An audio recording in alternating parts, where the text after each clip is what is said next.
රුපියල් 40000කටත් අඩුවෙන් TRC SL approval එකත් එක්ක brand new ගන්න පුළුවන් ස්මාර්ට්ෆෝන් පහක් ගැන තමයි මේ වීඩියෝ එකෙන් කතා කරන්නේ. ඔයත් අතේ තියෙන ගානට brand new ස්මාර්ට්ෆෝන් එකක් ගන්න හිතාගෙන කෙනෙක් නම් අනිවාර්යෙන් මේ වීඩියෝ එක ඉවරනකම් බලන්න. මේ වීඩියෝ එකෙන් කතා කරමු මේ අවුරුද්දේ මේ වෙනකොට රුපියල් 40000කටත් අඩුවෙන් මිලදී ගන්න පුළුවන් හොඳම ස්මාර්ට්ෆෝන් පහක් ගැන.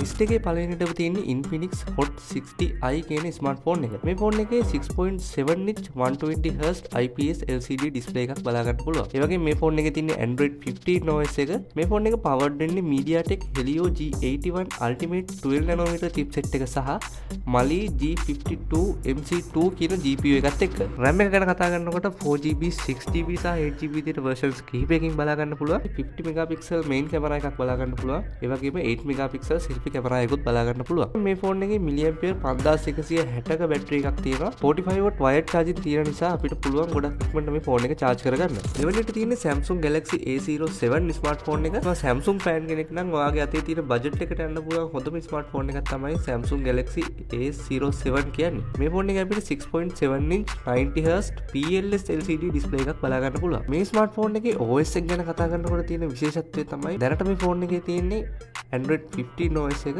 ඒ වගේම මේගොල්ලෝ කියන විදිහට මේ ස්මාර්ට්ෆෝන් එකට තවත් ඉස්සරහට major Android updates 6ක් බලා ගන්න පුළුවන්. සරලවම කියනවා නම් Android 15 වලට අමතරව තවත් Android update 6ක් මේ ෆෝන් එකට ලැබෙනවා. මේ ෆෝන් එක powered වෙන්නේ MediaTek Helio G99 chipset එක සහ Mali G52 MC2 කියන GPU එකත් එක්ක. RAM එක ගැන කතා කරනකොට කලින් ස්මාර්ට්ෆෝන් එකේ වගේම 4GB ඉඳලා 8GB දක්වා විවිධ versions වලින් බලා ගන්න පුළුවන්. main camera එක බලා ගන්න පුළුවන් ඉන්නේ dual camera setup එකක් විදිහට 50 megapixel wide camera එකකුත් 2 megapixel depth sensor එකකුත් ඒ වගේම 8 megapixel selfie camera එකක් බලා ගන්න පුළුවන්. මේ ෆෝන් එකේ milliampere 5000ක බැටරි එකක් තියෙනවා. ඒ වගේම 25W වලින් wired charge කරන්නත් පුළුවන්. තුන්වෙනියට තියෙන්නේ Honor X6C කියන ස්මාර්ට්ෆෝන් එක. මේ ෆෝන් එකේ 6.6 inch 120Hz TFT LCD display එකක් බලා ගන්න පුළුවන්. ඒ වගේම Android 15 මත රන් වෙන Magic OS 9 තමයි මේ ෆෝන් එකේ බලා ගන්න පුළුවන් ඉන්නේ. මේ ෆෝන් එක powered වෙන්නේ MediaTek Helio G81 Ultra කියන 12nm chipset එක සහ Mali G52 MC2 කියන GPU එකත් එක්ක. මේ ෆෝන් එකේ RAM එක 6GB සහ 8GB විදිහට versions දෙකකින් බලා ගන්න පුළුවන්.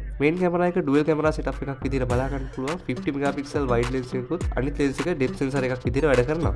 5 megapixel selfie camera එකකුත් මේ ෆෝන් එකේ තියෙනවා. Honor X6C ස්මාර්ට්ෆෝන් එකේ milliampere 5300ක බැටරි එකක් බලා ගන්න පුළුවන්. ඒ වගේම 35W wired charging තියෙන නිසා අපිට ගොඩක් ඉක්මනට මේ ෆෝන් එක charge කරගන්න පුළුවන්. හතරවෙනි ස්ථානයේ තියෙන Redmi 50C කියන ස්මාර්ට්ෆෝන් එක. අපි කලින් කතා කරපු ෆෝන් වලට සාපේක්ෂව ටිකක් ලොකු ඩිස්ප්ලේ එකක් තියෙන ෆෝන් එකක් තමයි මේක. මේ ෆෝන් එක අපිට 6.9 inch 120Hz IPS LCD display එකක් බලා ගන්න පුළුවන්. ඒ වගේම මේ ඩිස්ප්ලේ එක Corning Gorilla Glass 3 වලින් තමයි protect වෙලා තියෙන්නේ. මේ ෆෝන් එකේ Android 15 මත රන් වෙන HyperOS 2 OS එක බලා ගන්න පුළුවන්. ඒක powered වෙන්නේ MediaTek Helio G81 Ultra 12nm chipset එක සහ Mali G52 MC2 කියන GPU එකත් එක්ක. RAM එක ගැන බලද්දි මේ ෆෝන් එකේ 4GB 6GB සහ 8GB විදිහට versions 3කින් බලා ගන්න පුළුවන්. main camera එක 50 megapixel විදිහට selfie camera එක 8 megapixel විදිහට බලා ගන්න පුළුවන්. කලින් කතා කරපු ෆෝන් වලට සාපේක්ෂව මේ ෆෝන් එකේ ගොඩක් ලොකු battery capacity එකක් බලා ගන්න පුළුවන්. මේ ෆෝන් එකේ අපිට milliampere 6000ක බැටරි එකක් බලා ගන්න පුළුවන්. ඒ වගේම 32W වලින් charge කරන්න පුළුවන් නිසා අපිට ගොඩක් ඉක්මනට මේ ෆෝන් එක charge කරන්න පුළුවන්. ලිස්ට් එකේ අන්තිමටම තියෙන්නේ එහෙම නැත්නම් පස්වෙනි ස්ථානයේ තියෙන්නේ Oppo A5X කියන ස්මාර්ට්ෆෝන් එක.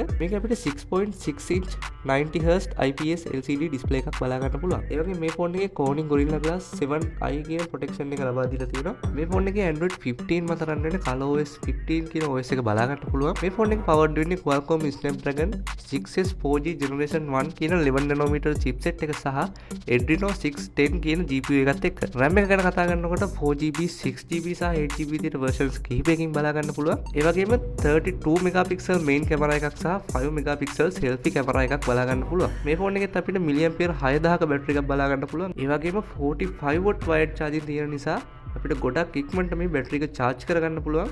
ඒගොල්ලෝ කියන විදිහට විනාඩි 36ක් වගේ කාලයක් ඇතුළත මේ ෆෝන් එක 150ක් charge කරගන්න පුළුවන්. මේ වගේ වීඩියෝස් ඉස්සරහට බලන්න like කරන්න මේ වීඩියෝ එකට. ඒ වගේම මේ කතා කරපු ස්මාර්ට්ෆෝන්ස් ඔයාලා දැනටවත් පාවිච්චි කරනවා නම් ඒ එක්ස්පීරියන්ස් එකත් පල්ලෙන් කමෙන්ට් එකක් දාන්නත් අමතක කරන්න එපා. ඒ වගේම පල්ලෙන් තියෙන subscribe button එක click කරලා channel එක subscribe කරන්න.